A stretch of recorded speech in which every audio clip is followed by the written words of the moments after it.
Libro de los Hechos, capítulo 3, vamos a leer un texto relativamente extenso, comenzando en el versículo 1, pero realmente el versículo texto para el día de hoy es el versículo 19, pero nunca es bueno sacar el versículo de su contexto, y es por eso que yo voy a tomarme el tiempo para leer la mayoría de estos versículos.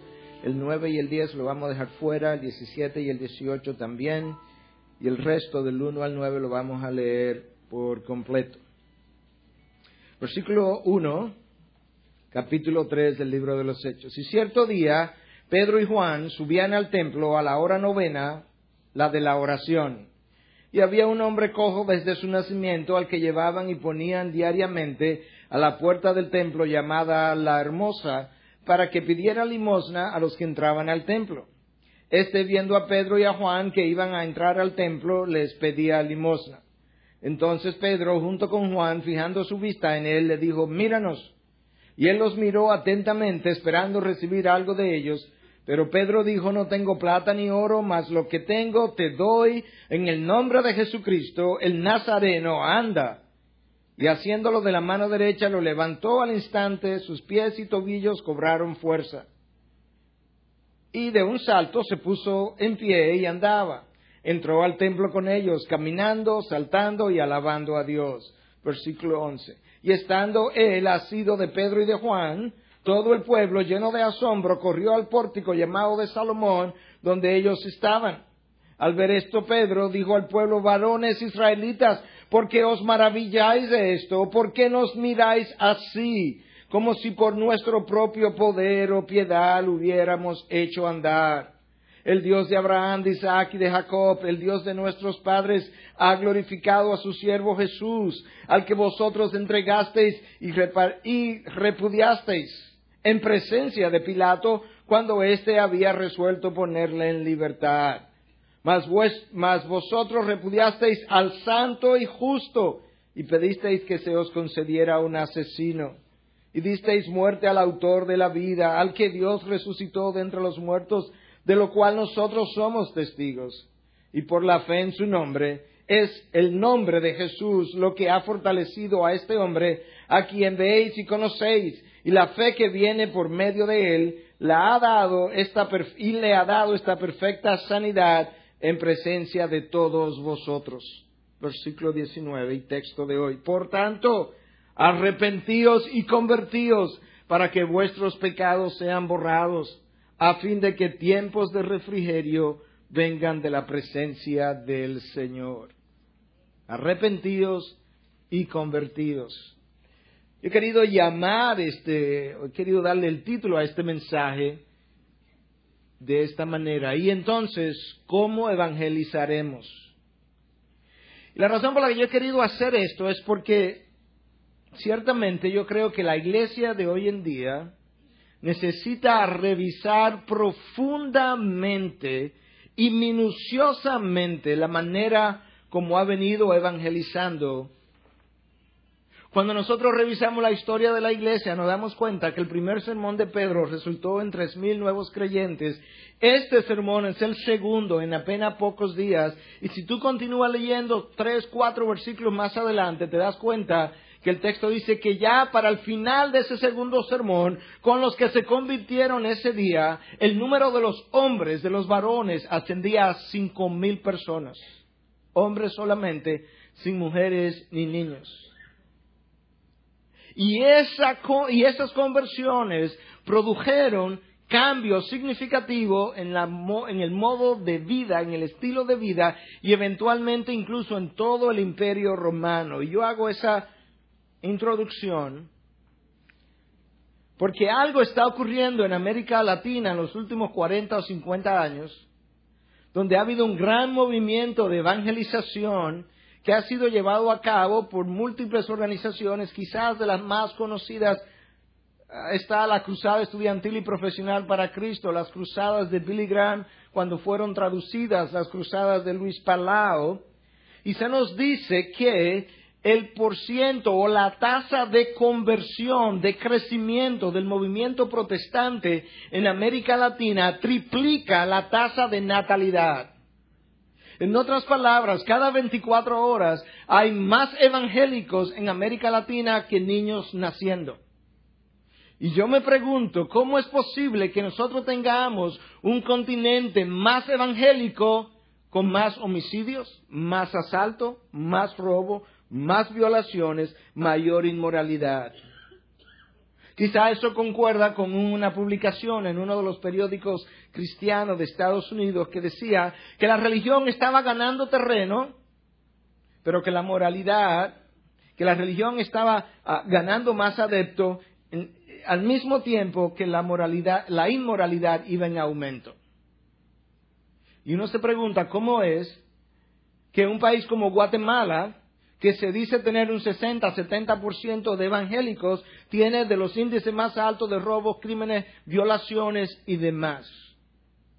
¿Cuál es la diferencia entre esa iglesia de hoy, que crece supuestamente 3 veces a la tasa de 3 veces la tasa de natalidad en América Latina?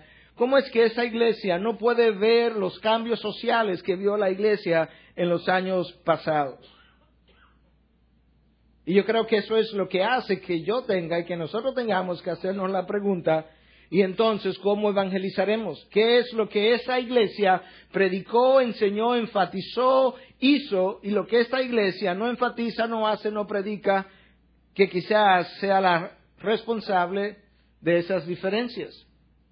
Y para empeorar las cosas, aún aquellas campañas evangelísticas que no produjeron los cambios que hubiésemos querido ver, ahora han sido sustituidas ya no por campañas evangelísticas, sino por campañas de sanación, de liberación de demonios y los famosos maratones de televisión pidiendo dinero para hacernos más prósperos. Obviamente eso va a producir resultados peores. Obviamente no hemos expulsado tantos demonios como para mejorar la sociedad. Y hoy en día nosotros estamos en graves problemas como iglesia precisamente porque hay algo que la iglesia de antaño hizo que nosotros no hacemos, que predicó que nosotros no predicamos, y hubo una manera como lo hicieron. Estas campañas de sanación son famosas. Pero nota que en el texto de hoy, la sanación que ocurre no ocurre en medio de una campaña de sanación, sino un día cualquiera yendo Pedro y Juan para el templo, el lugar donde la gente se reunía, donde ellos podían predicar, y en ese momento entonces, camino a predicar la palabra, aparece un enfermo que Dios soberanamente decide sanar, y esa sanación ocurrió exactamente de la misma manera que ocurrieron los milagros de Jesús. En el contexto de la predicación, aparecían enfermos, aparecían endemoniados, que eran sanados, eran liberados, pero nunca el énfasis estaba ni en la sanación, ni en la liberación, estaba en la predicación de la palabra, y en ese contexto de la predicación se daban las circunstancias donde Dios obraba sobrenaturalmente. Hoy en día, esa no es la manera como lo hacemos. La predicación no es el énfasis, sino estas campañas de sanación y milagros. Y decimos, viernes de milagros y liberación. No te quedes sin tu milagro, oigo yo por la radio anunciando. Como si Dios fuera programable. Dios, el viernes vamos a hacer milagros, tú y yo. Dios es improgramable. Y Dios hace lo que Él quiere hacer, cuando Él lo quiere hacer, como Él lo quiere hacer. Y lo que hizo ayer lo puede hacer hoy y lo está haciendo hoy a su manera, en su tiempo. Pero te das cuenta cómo las cosas han ido cambiando. Y yo no quiero llover sobre mojado porque ya en el sermón anterior, en el mensaje anterior, hablaba de la manera confrontadora del primer sermón de Pedro. Y en este, una vez más, nosotros vemos a Pedro una y otra vez arremetiendo, si pudiéramos decir, contra el pecado del pueblo, confrontándolo con su realidad. Y cuando Pedro, oye cómo comienza esta confrontación, Pedro y Juan van al templo, encuentran a este ciego, a este paralítico, lo agarran de la mano, lo levantan y dice, levántate y anda, él comienza a caminar, y de repente el texto dice que la multitud vino asombrada, y que este paralítico estaba todavía asido de Pedro, y que él estando asido de Pedro, la multitud, todo el pueblo vino corriendo a este pórtico de Salomón, a ver lo que Pedro y Juan había hecho. Oye lo que dice el versículo 11 y el 12. Y estando él, el paralítico, asido de Pedro y de Juan, todo el pueblo, lleno de asombro, corrió al pórtico llamado de Salomón, donde ellos estaban. Escucha la reacción de Pedro. Al ver esto, Pedro dijo al pueblo: varones israelitas, ¿por qué os maravilláis de esto? ¿O por qué nos miráis así, como si por nuestro propio poder o piedad lo hubiéramos hecho andar? Pedro está irritado, él está molesto, él está confrontando el espíritu de idolatría de esta multitud que viene a ver a este hombre o a estos dos hombres como si fueran dioses, y cómo Pedro entonces los confronta y les dice: esto no tiene nada que ver con nosotros, esto tiene que ver con el nombre de Jesús, a quien ustedes crucificaron, al santo y justo. Este hombre que está aquí parado, que antes era paralítico y hoy no lo es, está de esa manera por el nombre de Jesús y no por nosotros. Nota cómo Pedro no se atribuye el título de apóstol, como muchos hacen. Nota cómo Pedro tampoco se hace llamar su excelencia reverendísima. Nota cómo Pedro no se hace crecer, simplemente apunta inmediatamente hacia la persona que ha causado el milagro. Eso es muy diferente a los milagreros de hoy en día. Y por la fe en su nombre, versículo 16, es el nombre de Jesús lo que ha fortalecido a este hombre, y a quien veis y conocéis, y la fe viene por medio de él. Él le ha dado esa perfecta sanidad en presencia de todos vosotros. Y después que Pedro deja bien en claro qué es lo que ha producido esta sanidad, él le hace saber al pueblo que ellos son los responsables de haberle quitado la vida al autor de la vida. Es ese tipo de predicación que produjo 3,000 nuevos conversos en el primer sermón, y que para el final del segundo sermón ya la iglesia tenía 5,000 varones o hombres. Tremenda cosecha, tremenda predicación, tremendos frutos como resultado de la misma. Y esa predicación produjo vidas transformadas. Nota cómo Pedro termina, y este es realmente el versículo de mi texto y el resto fue introducción. Cómo Pedro termina este texto que yo leo diciendo: por tanto, arrepentíos y convertíos, para que vuestros pecados sean borrados, a fin de que tiempos de refrigerio vengan de la presencia del Señor. Arrepentíos y convertíos. ¿De quién aprendió Pedro a predicar de esa manera? ¿Quién fue que le dio la idea a Pedro de que esa es la manera como la prédica debe ser presentada? Bueno, lo aprendió en primer lugar de Juan el Bautista, Mateo 3, 1 y 2. En aquellos días llegó Juan el Bautista predicando en el desierto de Judea, diciendo: arrepentíos, porque el reino de los cielos se ha acercado. Mateo 3, 8, por tanto, dad frutos dignos de arrepentimiento. En segundo lugar, Pedro lo aprendió de Cristo. Míralo aquí, Mateo 11, del 20 y 21. Entonces comenzó Jesús a increpar a las ciudades en las que había hecho la mayoría de sus milagros, porque no se habían, escucha, arrepentido. Ay de ti, Corazín, ay de ti, Betsaida, porque si los milagros que se hicieron en vosotras se hubieran hecho en Tiro y en Sidón, hace tiempo que se hubieran, ahí viene, arrepentido en silicio y ceniza. Cristo, una vez más, Marcos 1:15, el tiempo se ha cumplido y el reino de Dios se ha acercado. Arrepentíos y creed en el Evangelio. Lucas 5:32, no he venido a llamar a justos, sino a pecadores al arrepentimiento. Lucas 13:3, os digo que no, al contrario, si no os arrepentís, todos pereceréis igualmente. ¿Tú sabes por qué hago el énfasis en esta mañana? Porque la palabra arrepentimiento y el concepto de lo que significa ha desaparecido de la predicación de la iglesia evangélica de nuestros días. La iglesia evangélica que ha hecho sus mejores esfuerzos de evangelización en América Latina ha erradicado la palabra arrepentimiento de su vocabulario, y te lo voy a mostrar rápidamente si no me quieres creer. Pero eso no existe en la iglesia de hoy. Quizás uno de los movimientos que más ayudó a evangelizar a América Latina en los últimos 40 o 50 años, por la fórmula que creó, fue la cruzada estudiantil y profesional para Cristo con las famosas 4 leyes espirituales. Yo no tengo duda de que Bill Bright es un hombre de Dios, no tengo duda de que nos vamos a encontrar en el cielo, no tengo duda de que él tenía las mejores intenciones en su mente, hasta donde yo puedo discernir, pero sus leyes no las sacó de la Biblia, ni produjeron, en la enorme mayoría de los casos, arrepentimiento. Yo entré ayer a una página web que tiene las 4 leyes espirituales en 150 idiomas diferentes. Y la oración del pecador. Eso te da una idea de lo popular que es este método de evangelización. Yo te voy a leer las leyes como están publicadas. Yo te voy a leer la oración del pecador. Y tú me vas a decir al final si una persona se puede convertir con esa oración y con esas leyes. A la luz de lo que nosotros estamos viendo hoy. Ley número 1, Dios le ama y tiene un plan maravilloso para su vida. La palabra arrepentimiento no existe en la primera ley.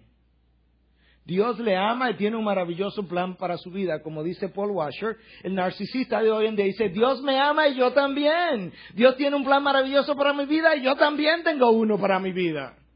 Dios y yo estamos caminando en la misma dirección. Dame la segunda ley ahora. Ley número 2.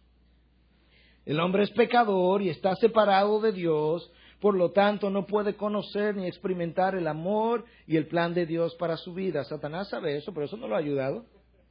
Satanás sabe que el hombre pecador está separado de Dios y que él no puede experimentar el amor y el plan de Dios para su vida. La palabra arrepentimiento no está en la segunda ley tampoco. Ley número 3, Jesucristo es la única provisión de Dios para el pecador. Solo en Él puede usted conocer y experimentar el amor y el plan de Dios para su vida. La palabra arrepentimiento brilla por su ausencia. Satanás sabe que Cristo es la única provisión para el hombre. Por eso intentó parar su llegada a la cruz. Pero Satanás no es salvo. Satanás se sabe la ley número 1, la 2 y la 3. Ley número 4. Estamos terminando con las leyes, todavía no hemos visto ni la palabra ni el concepto de arrepentimiento. Ley número 4, debemos individualmente recibir a Jesucristo como Señor y Salvador para poder conocer y experimentar el amor y el plan de Dios para nuestras vidas. Satanás sabe eso, él sabe que para tú poder recibir, para tú poder experimentar el amor y el plan de Dios, tú tienes que recibir a Cristo personalmente como Señor y Salvador, pero eso no lo hace salvo. La palabra arrepentimiento está ausente de la primera, de la segunda, de la tercera y de la cuarta ley. Lo que sí está presente en las 4 leyes es que Dios me ama. Ley número 1, Dios le ama. Ley número 2, el pecador no puede experimentar el amor de Dios. Ley número 3, en Cristo puedo experimentar el amor de Dios. Ley número 4, para experimentar el amor de Dios debo recibir a Cristo. El amor, el amor, el amor. Ok, ya la oíste las 4 leyes, ahora vamos a orar. Esta es la oración de la página web que acompañó a las 4 leyes espirituales en estos movimientos de evangelización. Señor Jesucristo, gracias porque me amas y entiendo que te necesito. Te abro la puerta de mi vida y te recibo como mi Señor y Salvador. Ocupa el trono de mi vida. Hazme la persona que tú quieres que sea. Gracias por perdonar mis pecados. Gracias por perdonar mis pecados. ¿Y cuándo él se arrepintió? Déjame leértelo de nuevo. Antes de llegar a dar las gracias por haber perdonado mis pecados. Señor Jesucristo, gracias porque me amas y entiendo que te necesito. ¿No se ha arrepentido? Te abro la puerta de mi vida y te recibo como mi Señor y Salvador. Ahí no hay arrepentimiento. Ocupa el trono de mi vida. Hazme la persona que tú quieres que sea. Gracias por perdonar mis pecados. ¿En base a qué? ¿En base a qué arrepentimiento? Tú no me has pedido perdón. Tú me estás dando la gracia por perdonarte antes de tú arrepentirte. Fin de la oración. Gracias por haber entrado en mi vida y por escuchar mi oración según tu promesa. No hay un solo llamado al arrepentimiento, ni en las leyes ni en la oración que le siguen. Ayer, cuando yo analizaba esto de nuevo, minuciosamente, yo decía, pero ¿será posible? Perdónanos, Dios. ¿Cómo es que podamos ofrecerle vida eterna a los inconversos sin nunca haberle llamado a arrepentirse? Compara eso con el primer sermón de Pedro, arrepentíos y sed bautizados. Compara eso con el segundo sermón de Pedro, arrepentíos y convertíos. Compara eso con la predicación de Juan el Bautista, arrepentíos y dad frutos de arrepentimiento. Compara eso con la predicación de Cristo, arrepentíos y creed en el Evangelio. Compara eso con la predicación de Pablo, cuando él está explicando al rey Agripa que los gentiles tienen que arrepentirse. Compara eso con la confrontación de Cristo a sus siete iglesias en Apocalipsis. Si no te arrepiento, a las 7 te quito el candelabro. 8 veces la palabra arrepentimiento aparece en el libro de Apocalipsis. La palabra que está ausente de la predicación y la evangelización de la iglesia evangélica de hoy en día. Quizás ahora entendemos por qué el continente se vuelve más evangélico y más inmoral al mismo tiempo. Más evangélico y más violento. Más evangélico y más homicida. Quizás ahora entendemos por qué no vemos vidas cambiadas. No hay frutos de arrepentimiento. Arrepentíos y dad frutos de arrepentimiento. La iglesia de hoy no conoce lo que eso es. No tiene la menor idea. La palabra arrepentimiento en el Antiguo Testamento, la palabra más frecuentemente traducido como arrepentimiento aplicable a nosotros los hombres es shob, o en español shup. Significa dar la vuelta, devolverse hacia atrás, regresar o retornar. Eso es lo que la palabra significa. ¿Sabe qué tan frecuente es esta idea en el Antiguo Testamento? Si tú haces una lista de las palabras que más frecuentemente aparecen en el Antiguo Testamento, esta palabra shub está en el 12º lugar de las palabras más frecuentemente citadas en el Antiguo Testamento. Eso nos dice que eso es frecuente. Cuando tú lees a Oseas, que Dios dice, le envié un viento abrasador y no te has vuelto a mí. Eso es shub, regresar. Te envié hambrunas, hice llover en una ciudad mientras en otra no llovía y no te has vuelto a mí. Eso es la palabra regresar, una y otra vez. Y la próxima palabra, naham, es más aplicable a Dios que a nosotros porque implica el tener un dolor, una tristeza. De ahí que cuando Dios se arrepiente, realmente lo que está expresando es su dolor, su tristeza por el pecado del hombre. Pero la mayoría de las veces que naham aparece, se le aplica a Dios en su dolor por el pecado del hombre. La mayoría de las veces que shub aparece, se le aplica al hombre en su necesidad de tener que devolverse en nu. Cuando tú llegas al Nuevo Testamento, la palabra obviamente ahora en griego es otra, es metanoeo, que significa cambiar de mente de manera radical. Ya no pienso como antes, no tengo los mismos pensamientos y por tanto no tengo los mismos frutos. De ahí que Juan el Bautista decía, arrepentíos y dad frutos de arrepentimiento. La iglesia necesita recobrar el entendimiento de lo que significa arrepentirse. La iglesia necesita recobrar muchas cosas. Comentaba esta mañana que ahora en Expolit había una sesión donde estábamos participando 6 panelistas. 5 eran líderes de jóvenes. Y cuando yo me senté ahí y vi quién eran estos 5 personajes, líderes de jóvenes, yo decía, ¿qué yo hago aquí entre estos panelistas? Porque yo no soy per se un líder de jóvenes, aunque la iglesia tiene muchos jóvenes. Y la primera pregunta fue, ¿qué debe hacer la iglesia para responder a las inquietudes y problemas de la juventud de hoy en día? Y como yo no era líder de joven, yo pensé, bueno, yo iré de número 6, esperar que los otros 5 hablen. Pero para mi sorpresa, Jeffrey de León, que era uno de esos panelistas, dice, bueno, yo quisiera que el pastor Núñez hable primero. Yo me agarré de la silla, yo me iba a caer casi. Primero, sí, yo he estado en su iglesia y él tiene una de las iglesias más sanas de toda América Latina. Y yo conocí su juventud y tiene una juventud sumamente comprometida, de manera que yo creo que él debe ir primero. Y bueno, ¿Qué tiene que hacer la iglesia? La iglesia necesita comenzar por recobrar la confianza en el poder de transformación de la palabra de Dios. Y en segundo lugar, la iglesia debe dejar de pensar que porque son jóvenes, ellos no tienen el interés en las profundas verdades de Dios. Les citaba el estudio más grande que se ha hecho en Estados Unidos en jóvenes y que salió en el último año, cuando le preguntaron a los jóvenes cuál era la cosa número uno que ellos querían que se le enseñara. La enorme mayoría, doctrina, porque yo no conozco mi fe ni sé cómo defenderla. La iglesia tiene que recobrar muchas cosas, y entre esas cosas que necesita recobrar es el sentido, el entendimiento de lo que es el arrepentimiento, y luego recobrar el llamado al arrepentimiento, tanto para el inconverso como para el creyente. Yo tengo un par de semanas leyendo un libro que se llama en inglés Repentance.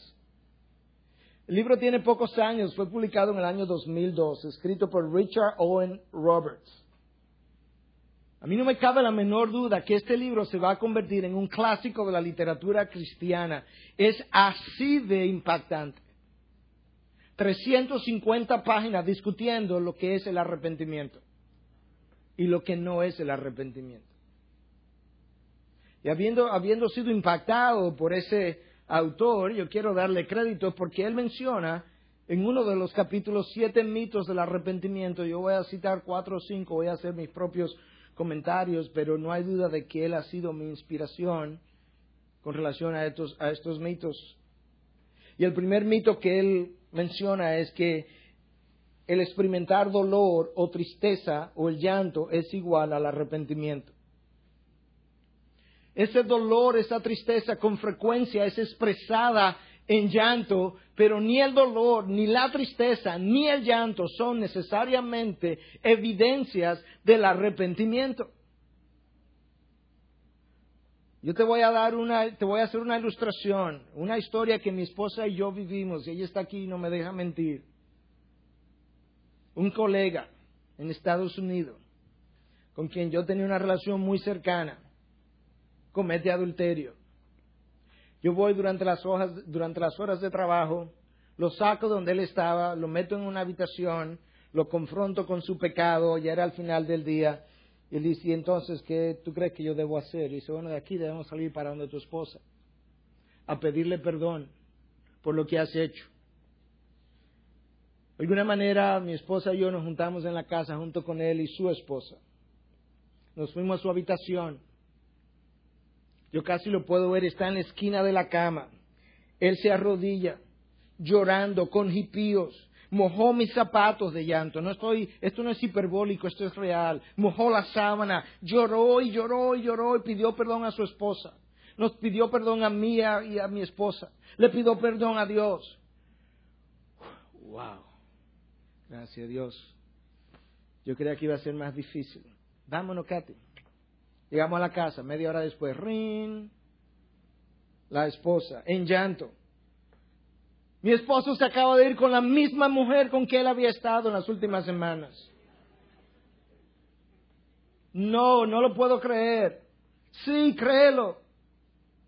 Y eso continuó por varios meses más. El dolor, la tristeza, el llanto no son evidencia necesariamente del arrepentimiento. Hemos cometido 2 errores. Hemos creído que si no lloramos no estamos arrepentidos, y hemos también llegado a la conclusión de que cada vez que lloramos estamos arrepentidos. El apóstol Pablo en la segunda carta a los Corintios habla de 2 tipos de tristeza en el capítulo 7. Una que conduce al arrepentimiento y otra que conduce a la muerte. Segunda de Corintios 7, versículos 8 y 9. Porque si bien os causé tristeza, con mi carta no me pesa. Aun cuando me pesó, pues veo que esa carta os causó tristeza, aunque solo por poco tiempo. Pero ahora me regocijo, no de que fuisteis entristecidos, sino de que fuisteis entristecidos para arrepentimiento. Porque fuisteis entristecidos conforme a la voluntad de Dios, para que no sufrierais pérdida alguna de parte nuestra. Escúchame ahora, versículo 10. Porque la tristeza que es conforme a la voluntad de Dios produce un arrepentimiento que conduce a la salvación sin dejar pesar. Pero la tristeza del mundo produce muerte. Pablo dice que hay dos tipos de tristeza. Una que viene de Dios, que me lleva al arrepentimiento, que me conduce a la salvación y que cuando ese arrepentimiento se da no deja pesar, no deja gozo, deja regocijo, me liberta, me deja liviano, me deja tranquilo, yo soy restaurado, yo soy libre, yo puedo gritar de nuevo. Pero hay otra tristeza, dice Pablo, que es una tristeza que produce muerte. ¿Y cuál es la diferencia entre uno y otro? ¿Cómo yo sé cuál experimento? Bueno, por un lado, la tristeza conforme a la voluntad de Dios tiene un alto costo. La tristeza que es conforme a la voluntad del hombre tiene un costo, o al mundo, tiene un costo muy pequeño. En el caso de mi amigo, el costo fue media hora de llanto y humillarse delante de mí, de mi esposa y de su esposa. Esa media hora, ese costo fue muy pequeño. Esa tristeza es del mundo y no de Dios. El costo de la tristeza de Dios es mucho más alto. El costo, o mejor dicho, la tristeza que viene del mundo siempre está calculando hasta dónde yo tengo que llegar. Pero yo tengo que arrepentirme de eso. Pero yo tengo que confesar aquello. Pero yo tengo que decir esto otro. ¿Y por qué no lo dejamos hasta aquí? La tristeza que viene de Dios trata de asegurarse de que nada quede encubierto. No, yo no quiero. Dime hasta dónde tengo que llegar. ¿Qué más tengo que hacer? ¿Hasta dónde yo tengo que ir? Yo no me quiero quedar nada cubierto. Por eso es que una dice que no deja pesar. Todo se ha ido, todo ha sido limpiado. La otra produce muerte, dice el apóstol Pablo. Una es remordimiento, el otro es arrepentimiento. Mito número 2. Cambios de conductas es lo mismo que arrepentimiento. No. Usted tiene amigos que han ido a psicología secular y han cambiado sus conductas. Hay múltiples razones por las que yo puedo cambiar de conducta. Yo puedo cambiar de conducta porque me han encontrado. Yo puedo cambiar de conducta porque tengo miedo. Yo puedo cambiar de conducta porque tengo miedo de perder mi trabajo. Tengo miedo de perder mi esposo, tengo miedo de perder mi esposa, tengo miedo de perder mis hijos. Si estoy aplicando para una posición, yo puedo cambiar de conducta tratando de impresionar a la persona que me está ofreciendo la posición y por miedo a que no me la ofrezcan. Usted ha tenido, algunos de nosotros hemos tenido perros que se hacían sus necesidades dentro de la casa y que hoy no se hacen dentro de la casa. ¿Usted piensa que ellos se hacen fuera ahora por el arrepentimiento que experimentaron cuando se lo hacían adentro? ¿O simplemente porque somos capaces de producir cambios conductuales, producto de múltiples cosas que el hombre puede hacer para cambiar sus conductas? Cambios de conductas no son necesariamente un reflejo del verdadero arrepentimiento. Mito número 3. Puedo estar arrepentido y querer defenderme al mismo tiempo. El autor de este libro dice que usted nunca va a encontrar el arrepentimiento y la autodefensa caminando de la mano. Tú nunca vas a encontrar un verdadero, genuino arrepentimiento que viene de Dios y una autojustificación al mismo tiempo. No pueden ser, son contrarias, caminan en sentido opuesto a esas dos cosas. No hay una autodefensa. Cuando Aarón fue confrontado por Moisés y Moisés le hace ver su pecado, Aarón le dice, no, lo que pasa es que el pueblo, tú sabes que es duro de servir y como está propenso al pecado, el pueblo, la justificación, como vino a mí, me dijo que le hiciera unos dioses que fueran delante de ellos y me trajeron estos aretes de oro y yo lo tiré al fuego y bingo, salió el becerro ahí Moisés. Aarón no estaba arrepentido en lo más mínimo. Quizá eso hizo que le costara la vida de sus 2 hijos, que también en un acto de adoración profanaron el nombre de Dios y Dios los carbonizó en medio de la experiencia. Quizá la aprendieron de su padre, que nunca experimentó un verdadero arrepentimiento en cuanto a esa actitud frente a la adoración. El rey Saúl, cuando fue confrontado por Samuel, porque había ofrecido sacrificio, en vez de decirle: Saúl, yo he pecado, perdóname, no, dice Saúl: lo que pasa es que llegaste muy tarde, tú te demoraste demasiado. En otra ocasión, cuando Dios le mandó a que matara a todos los animales y se quedaron con lo mejor de los animales, la grosura de los animales, él le dice a Saúl, en vez de decir: Saúl, yo he pecado, yo he violado la ley de Dios, lo que le dice a Samuel, Saúl le dice a Samuel, es que el pueblo se quedó con lo mejor de la grosura de los animales para ofrecérselo a Jehová. No, Saúl, eso es autojustificación. Esa no fue la orden, esa no fue el mandato. Has violado el mandato. Dios le quitó el reino en una sola noche.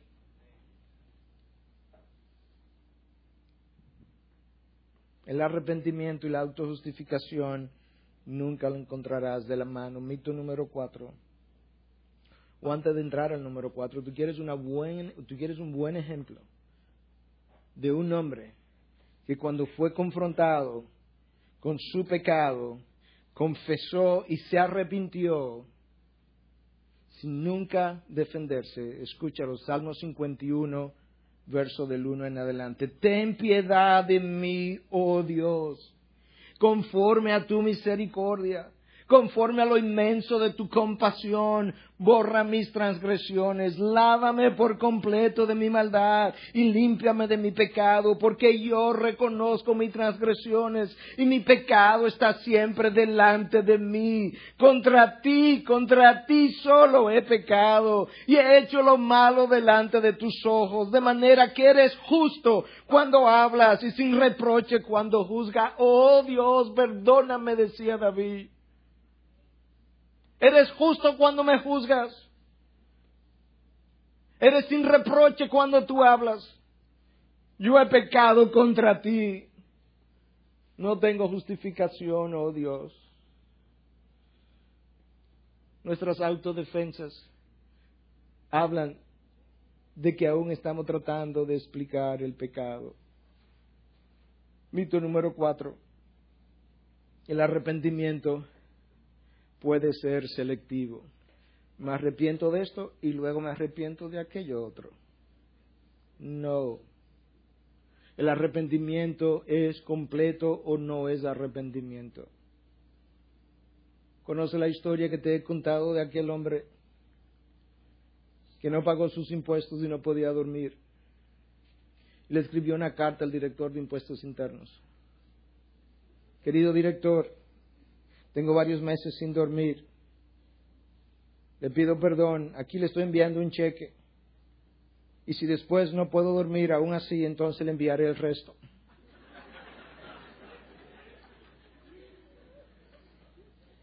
El arrepentimiento no es parcial. La gran mayoría de nuestros pecados son complejos. Implican más de un pecado. La gran mayoría de nuestros pecados, si no todos, tienen mucho de orgullo. No me puedo arrepentir de haber mentido si no me arrepiento de mi orgullo. Muchas veces yo miento precisamente para lucir bien delante de los otros. Eso es orgullo y no puedo arrepentirme de la mentira sin arrepentirme del orgullo. No puedo arrepentirme de que he tratado a mi esposa así o asao y saber que no le hablo a Pedro o a María y pensar que yo puedo arrepentirme de la forma como le hablo a mi esposa y permanecer enemigo de Pedro o María. No, el arrepentimiento no es selectivo. El verdadero arrepentimiento es completo. O de lo contrario, vuelvo y incurro en lo mismo en que venía incurriendo. El verdadero arrepentimiento sí produce dolor, sí produce cambios de conductas, pero es más que eso. Es un arrepentimiento completo en nombre de Cristo, por poder de su nombre, por su gracia. Y muchas veces cuando hacemos el cambio, el arrepentimiento selectivo, solamente estamos tratando de cambiar la conducta con relación a ese pecado o falta o falla o debilidad en particular. El arrepentimiento llama al pecado por su nombre.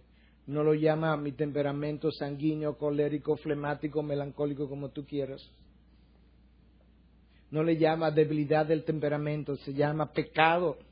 Bueno, que es de mi temperamento, está bien, es de tu temperamento, pero es pecado.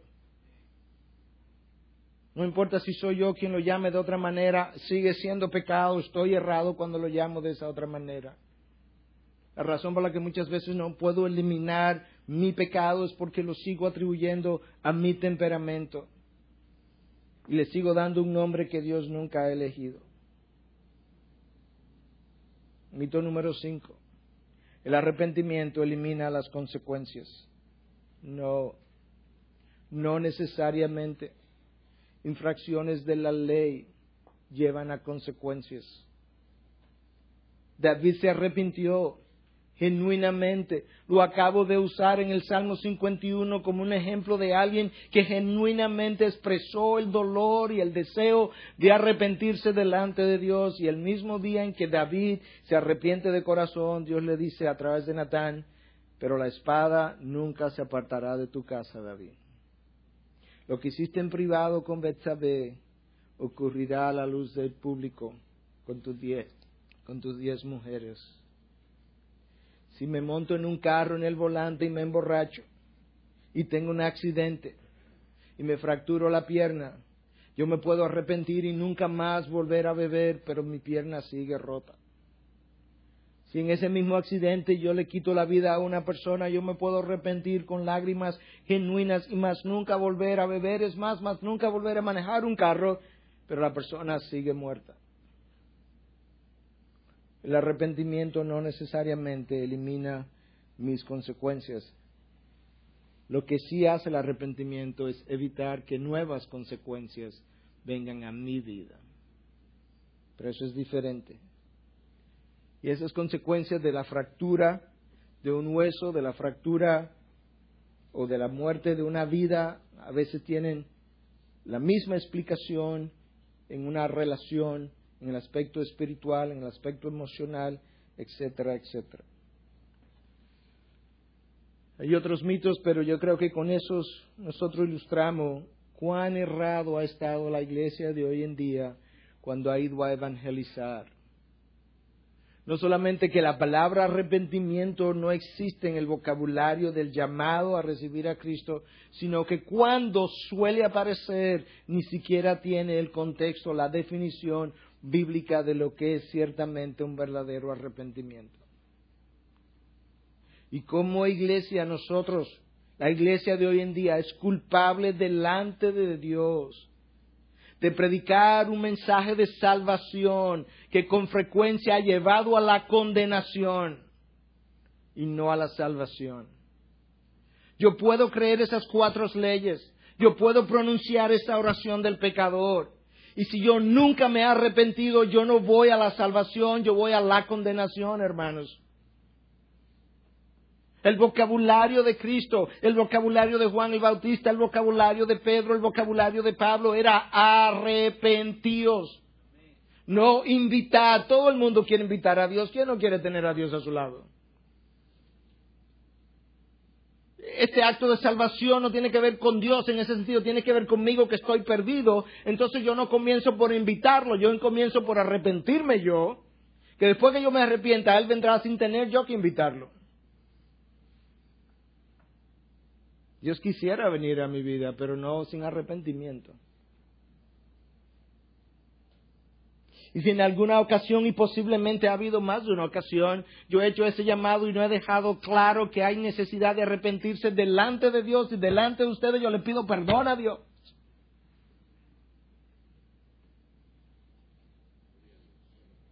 Esto es serio, hermanos. No podemos diluir su mensaje, no podemos cambiar lo que Él ha dejado, no podemos distorsionar el llamado. No se trata de hacernos sentir bien, se trata de hacernos mejor en su nombre, por su sangre, por su gracia, pero conforme a su metodología, si pudiéramos usar la palabra, conforme a su manera y a su voluntad. La evidencia de que soy salvo no fue que me arrepentí un día, sino que yo he continuado arrepintiéndome todos los días hasta el día de hoy.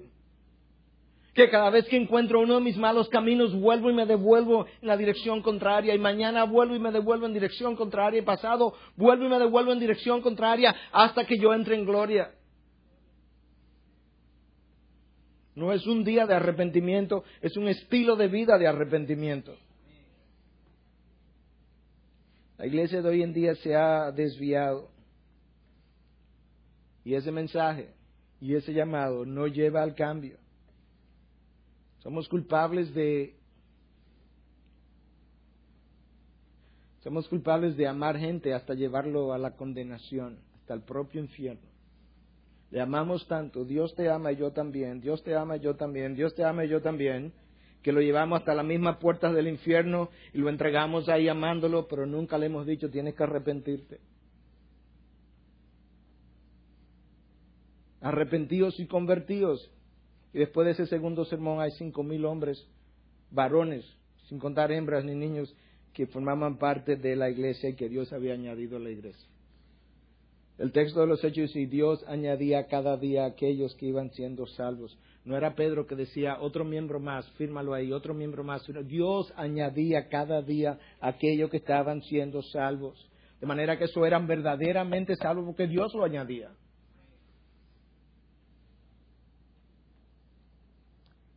Si nosotros queremos ser el pueblo de Dios, según Pedro nos dice en su primera carta, llamados a anunciar las virtudes de aquel que nos llamó de las tinieblas a su luz, ¿cómo vamos a hacer eso si no nos hemos arrepentido? ¿Cómo vamos a hacer eso si en realidad nos hemos creído salvos sin serlo? ¿Cómo vamos a hacer eso si en realidad nunca yo he experimentado el arrepentimiento del cual habla la Biblia? Quizás eso nos ayuda a entender por qué Latinoamérica, 50 años después de la evangelización, es más evangélica pero menos moral. Es más evangélica y más homicida. Es más evangélica y más pecadora. Porque la raíz del pecado nunca ha sido tratada conforme a la dieta de Dios, sino a la dieta del hombre. Que Dios nos ayude a volver al camino. Si nos desviamos, tenemos que pedirle perdón a Dios. Y que Él pueda hacer en nosotros un trabajo que tú y yo no podemos hacer. Y quizás eso sea una forma buena de ir trayendo esto a un cierre, es recordar que el arrepentimiento viene de Dios. Yo no puedo producirlo, yo no puedo manufacturarlo, yo no puedo fabricarlo. Decía en el culto anterior que en el último año, una quizás de las frases que más me he acostumbrado a usar en consejería, o en cierto tipo de consejería, es pídele a Dios que te dé arrepentimiento. Porque el arrepentimiento es algo que solamente Dios lo puede conceder. Es un don de Dios, es una gracia de Dios. Pero de la misma manera la palabra de Dios me llama a buscarlo. Y yo soy responsable de esa búsqueda. ¿Te das cuenta por qué hemos querido traer este mensaje bajo esta serie de la iglesia que Dios quiere? Porque la iglesia que Dios quiere se supone que tiene un mensaje que Dios trae, que tiene un mensaje que Dios inspira, que tiene frutos que Dios produce. Y nosotros no vamos a ver ninguna de esas cosas a menos que la iglesia vuelva a su curso de donde partió y de donde se desvió. Buenas intenciones por parte de estos movimientos evangelísticos, malos frutos. Y quizás, hermano, tú estás ahí, te lo digo de corazón, y hoy tú estás cayendo bajo convicción del Espíritu Santo por primera vez a pesar de años en la fe cristiana. Quizá por primera vez tú estás sintiendo lo que verdaderamente se siente cuando hay arrepentimiento después de años de estudiar incluso la Biblia. Quizás estás descubriendo que ciertamente no me he convertido y que hoy tú vas a hacer eso. Recuerda, es un trabajo de Dios. Regresé tan cargado de mi visita a Estados Unidos, no podía creer las cosas que veía y que oía. Tan sencillas como hablar con este líder de una iglesia. Dicen, pastor, aquí vino una persona de su iglesia. Y visitamos a uno de sus familiares. Y le visitamos a ella. Y ella recibió al Señor. Alguien que venía aquí o que fue referida por nosotros. Ella recibió al Señor. Y luego dejó de venir porque encontró una iglesia que le quedaba más cerca. Y yo le digo a esta persona, qué bueno si le quedaba más cerca. No, qué bueno no, después que uno hizo el trabajo. ¿Quién hizo el trabajo? En primer lugar, tú y yo nunca hemos salvado a nadie. En segundo lugar, eso no es un trabajo, eso es un privilegio ser un instrumento para que Dios salve a alguien. En tercer lugar, esa oveja que se convirtió no es tuya, es de Dios, Él la lleva donde Él quiera. Yo no podía creer las cosas que oía y veía de la iglesia de hoy en día. A Dios que nos ayude como Ivy a no desviarnos y si estamos desviados en alguna área a enderezarnos. Si tenemos que pedir perdón, a pedir perdón y arrepentirnos. En el Nuevo Testamento ni siquiera la frase es pide perdón. Yo puedo pedir perdón y no arrepentirme. Eso ocurre cuando las cosas son a medias. Hablaba con alguien días pasados. Le decía, tiene que arrepentirte de esto. Bueno, ok. Pero a esta persona yo no la voy a perdonar, ¿eh? Entonces no estamos hablando de arrepentimiento. No es selectivo, no es parcial. Tú no puedes arrepentirte de esto sin aquello. Porque eso es una dieta tipo buffet. Esto me gusta y esto no me gusta. No puedo, tenía que decirle a esta persona, no puedes perdonar a esa persona si todavía siente agriura cuando la vayas a ver en la iglesia. Si no la puedes ver, si no la puedes pensar, eso es arrepentimiento parcial y arrepentimiento parcial es falta de arrepentimiento. Eso es como estar un poquito en estado. Estoy un poquito embarazada. Señor, ¿usted está embarazada? Un poquito. ¿Usted está embarazado o no está embarazada? ¿Estoy arrepentido o no lo estoy? No un poquito arrepentido.